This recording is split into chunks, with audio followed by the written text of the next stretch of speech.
About what? I'm not about what? You don't want to fight. You said I'm not about what? You don't want to fight. Man, go to sleep. Go to sleep. Go ahead. You dreaming, man. You talking in your dreams, don't man. want to fight. What about the Terence Bud Crawford fight? I'm tired of answering questions about it. He already said millions of times that he not fighting me or looking my way, so I'm just tired of answering them questions, you know. And if a fight happened, it happened. You know, I wanted it to happen, but if not, yeah. And there's like right now you got Bozy Ennis in your weight class. Definitely. What do you think about him? Oh, he's very, very talented. He's unproven, but he's very talented. Yeah. You know, the eye test tells it all. You know, he's got the it, you know, but we haven't seen him against any elite fighter.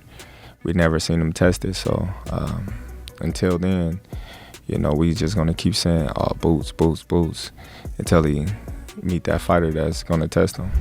Jaron Bozy Ennis and Terence Bud Crawford just went toe-to-toe in a live interview, and the energy was off the charts. Boots didn't waste any time, making it clear he's ready to fight at 154 right now. But Crawford shut him down quick, saying he's only chasing mega fights at this stage of his career.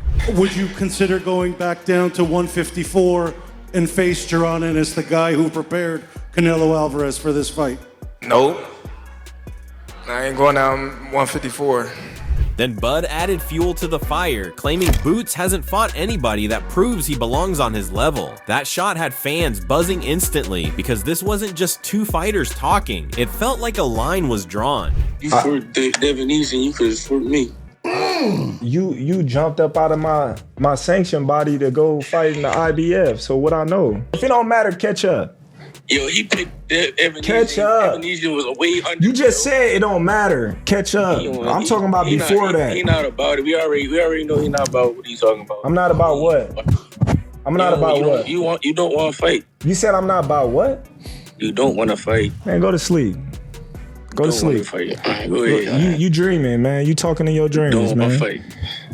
Crawford made it clear he's not about tune-ups, and Ennis made it clear he's tired of waiting in the wings. This face-off left everyone thinking the same thing. If these two ever actually sign the dotted line, it's going to be fireworks. Alright, so after that heated Crawford versus Boots face-off talk, we gotta bring Pops into the mix. Bozy Ennis just jumped in like a dad who shows up at the PTA meeting ready to check the principal. I said, man, listen closely. Make that fight. You know, we want that fight.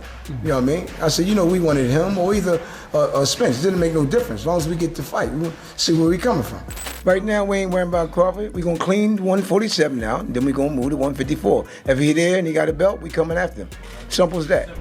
Man, he wasn't holding back. He basically said, listen, we never ducked Crawford. The only thing I ever turned down is my thermostat when the bill's too high. That's old school boxing dad energy right there. And I love how he clapped back at the whole narrative, like, bro, if Crawford really wanted Boots, he could have called directly instead of going through more middlemen than a pyramid scheme. He said, yeah, we're gonna talk about it and we're gonna discuss what we're gonna do with with Terence and Boots. That's what, you know what I mean? I said, yeah, well, if you want to fight, just let me know. That's just what Steven said, right? And they said, well, we'll call you later on. Never called him back. That's what happened. So they trying to say that we never turned the fight. I talked to Terence last night. We never turned the fight down. We've been wanting to fight Terence way back. And the funniest part, Bozy basically told Crawford, you fought Avanesyan when you could have fought us. Translation, you skipped the steak dinner and ordered a Happy Meal. I mean, that's savage, but also facts. We as fans just want to see these lions in the ring, not lost in negotiation bingo. And let's be real, if this fight ever happens, you better bring popcorn because it's not going 12 boring rounds. You could have fought us, but you gonna fight Avanesyan. And then I said, Avanesyan, you could have fought us. And then Terence said, well, Boots could have been number one. All you had to do was call us. We would have took that fight. You ain't have to fight Avanesyan. Avanesyan, whatever. Avanesyan ranked in the WBO? Way behind us. You know what I mean? So if you really wanted to fight us, you could have fought us. That's what I said. Alright, so after Bozy dropped the hammer and reminded everyone that Crawford could have called Boots instead of dialing up Avanesyan, here comes Roy Jones Jr. sliding in with some classic wisdom. And I gotta say, when Roy talks boxing, you listen, because this man isn't just a Hall of Famer, he's the cheat code. What is Boots versus Terence Crawford? What does that look like? I don't know yet, because we haven't seen Boots in against a guy that has touched him good enough to really test his chin. So we don't. That's the only thing we don't know about him yet. We don't know if he can take the real punch yet, because we haven't seen it. But as far as the skill goes, he got everything. And that fight could be a very difficult fight because he has everything. Roy basically told us Boots has all the tools, but we just don't know if that chin's been truly tested yet. And that's real talk. You can have all the speed and footwork in the world, but until you get cracked by a sniper like Bud, nobody knows if you're steel or glass. And when a guy is talented and has the skill level that Boots has, anything can happen, but don't get it wrong, Bud has that skill level too, so it's a great fight.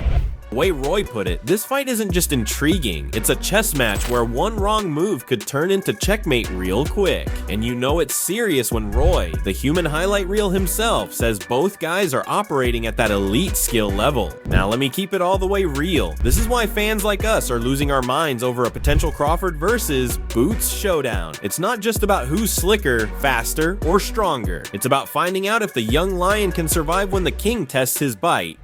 The reality is, Jaron Ennis didn't force his team to make this fight and say, listen, Steven, I'm signed to you and Showtime. I'm not signed to the PBC and Al Heyman. You need to do what's best for my career and make this fight happen. And he didn't do that.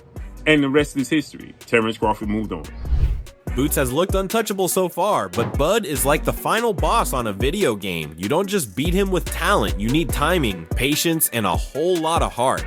If this fight ever happens, it won't just answer, is Boots for real? It'll tell us if Crawford's legacy gets another jewel in the crown, or if the torch finally gets passed. Either way, we win, because this is the kind of fight that makes boxing feel alive.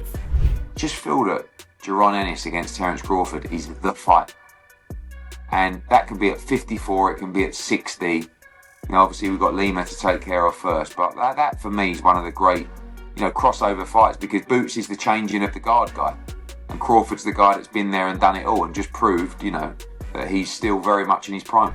Alright, so we just heard Roy Jones Jr. basically knight Boots as the full package with one big question mark on the chin test, and now Timothy Bradley jumps in like, hold up, don't get carried away, Crawford still has mountains left to climb. And I love it, because Bradley's laying it out raw. Bud might be great, but greatness doesn't get handed. It gets tested against killers like Benavidez Jr. and even that puzzle master Bivol.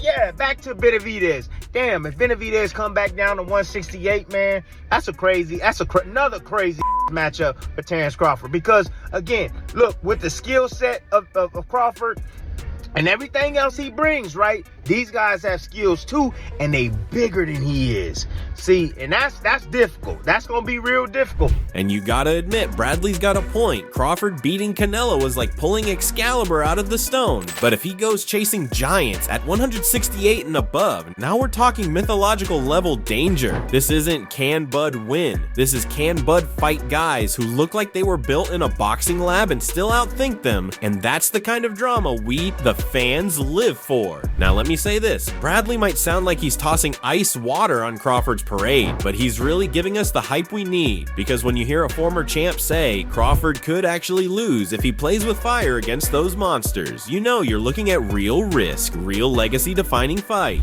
Man, so I mean, look, if Crawford can go down and face that dude, bro, man, woo, Crawford's legacy, everybody will be tuning in just to see Terence Crawford's greatness, because he's a mega star now. So it don't matter who Terence fight, everybody gonna be tuning in to see the greatness of Terence Crawford. And I like Bradley's jab at Floyd too, telling him to chill out and enjoy the ride. That's the most subtle sit-down champ I've ever heard. Bottom line, Crawford's in that rare spot where win, lose, or draw, the boxing world will show up just to see if he can solve puzzles nobody else wants to touch. And honestly, isn't that what makes boxing beautiful? It's not the easy fights, it's when you step in with the guy everyone told you not to fight, and you either become a legend or get humbled on the biggest stage. That's why we can't look away. No, but that Bivol fight. Yeah, on this channel, if you stay tuned on this channel, y'all know that Bivol is a miracle fight.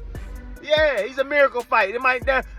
Terence Crawford may need a miracle beating that dude right there. Styles make fights. I tell you folks all the time, Styles makes fights. That's what it is. And Bivol got the style to give Terence Crawford fits. He got the size to give him fits. He got the footwork to give him fits. He got the jab to give him fits. Alright, so right after Bradley cooled the room with his let's see Bud against Benavidez and Bivol reality check, here comes Coach Calvin Ford dropping bombs like it's fight night all over again. And this man didn't even flinch, straight up said Crawford could have stopped Canelo but decided to be humble about it. Imagine that, you've got the pound for pound king basically sparing Canelo like it's a pickup game, saying alright champ, I'll let you walk out with your pride intact. That's not just boxing IQ, that's boxing charity. And Calvin called it perfectly. You could see Canelo stuck in the matrix, throwing everything but the kitchen sink, and Crawford just reading it like last night's Twitter feed. No, I say it's not crazy because I predicted. I said Canelo was going to get old in the ring that night. No disrespect to Crawford. He did a good. Crawford could have stopped him. He could have. Me being a coach and watching how the fight was going on, he could have stopped him. And I know he's saying it in his mind, but he was being humble of Canelo. He was being humble, and it was a great fight, and it was good talk for the boxing world. And the way Calvin crowned him, bruh, he didn't hesitate, said Bud is this generation's guy, the one carrying the torch after Floyd. Then he tossed out the wildest what if of all time, Floyd versus Crawford, even as an exhibition. Now don't lie, we'd all pay way too much money to see that. Forget Logan Paul exhibitions, give me Bud and Floyd in a chess match with gloves. And here's the kicker, Calvin made it sound like Crawford didn't just win, he leveled up into boxing's final boss. That's why we love these breakdowns, because they remind us, sometimes the real flex isn't just winning the fight, it's proving you could have ended it any second, but chose to put on a masterclass instead. That's savage on another level. Every generation from Floyd's generation to this generation didn't get to see it come. That's just like we never get to see Michael Jordan play, right? But we remember when he used to play. Come on. So. Or seeing all these crazy exhibitions, maybe we see Floyd and Terence in an exhibition. That'd be something crazy as well. Just to have two great guys that completed a lot of things in their life of boxing and come together and just give the fans something to talk about. And there you have it, folks. From Boots calling out Bud, to Bozy clapping back, to Roy and Bradley throwing perspective bombs, and Calvin Ford saying Crawford basically let Canelo borrow mercy. This has been one wild ride of boxing talk. What makes it so electric is that every voice adds fuel to the fire, and it leaves us sitting here asking the real question, is Crawford untouchable, or is Boots the one built to finally crack the code? That's the debate that keeps boxing alive, legacy, pride, and the next big torch passing moment. Now it's your turn, drop your thoughts in the comments. Who's really got the edge, Bud or Boots? And could we ever see Crawford risk it all against the giants Bradley mentioned? Let's get this debate cooking. And yo, don't ever forget to like, share, and subscribe to Boxing Headquarters, your ringside seat to the madness. See you in the next one.